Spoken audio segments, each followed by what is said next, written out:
Pemirsa, Kongres Bahasa Melayu tahun 2023 Tajaan Dinas Kebudayaan Provinsi Kepri sukses digelar di Pulau Penyengat tepat di Gedung Balai Adat pada Rabu 5 Juli 2023. Kongres dibuka secara resmi oleh staf ahli Gubernur Bidang Pemerintahan dan Hukum Sardison.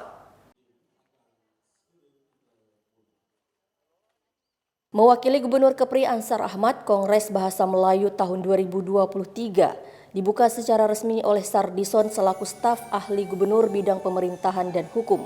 Dirinya mengatakan bahwa kongres ini merupakan ide dari Gubernur Ansar Ahmad yang ingin mengembangkan kebudayaan diantaranya dengan mengangkat dan menggugah kembali bahasa Melayu yang menjadi asal-usul bahasa Indonesia yang merupakan bahasa nasional agar tidak tergerus.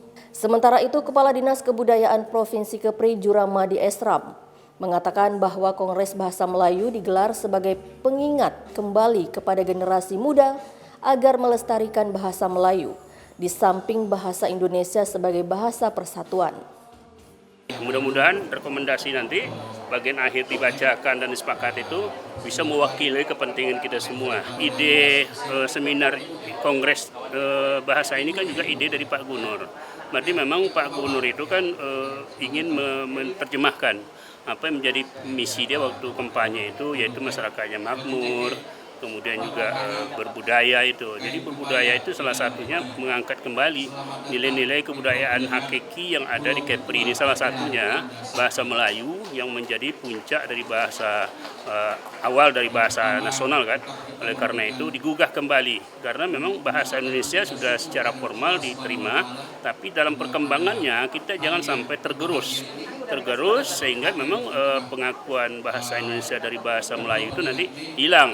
Nah, karena itulah nostalgia dalam bentuk tanda kutip nostalgia dalam bentuk Kongres Bahasa ini diperlukan. Karena harapan kita bahasa Melayu dan bahasa Indonesia ini nanti ke depan bisa menjadi bahasa Asia. Kita tidak perlu mendikotomikan bahasa Melayu dan bahasa Indonesia karena sama. Bahasa Melayu bahasa Indonesia itu sama. Hanya peningkatannya aja. Atau boleh kita katakan bahasa Melayu tinggi itu bahasa Indonesia. Kita kalau bahasa Melayu lama itu ada bahasa Melayu itu. Ya. Insya Allah ya.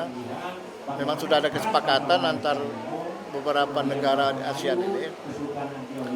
Tarik Mandarin antara dua, ya. Bahasa Melayu dan bahasa Indonesia. 4 negara lebih mengusulkan bahasa Melayu, Indonesia mengusulkan bahasa Indonesia. Karena kalau lihat dari jumlah komunitas, digabung pun seluruh negara ASEAN itu mungkin masih banyak kita ya dari segi pengampun, tapi masyarakat tidak di situ.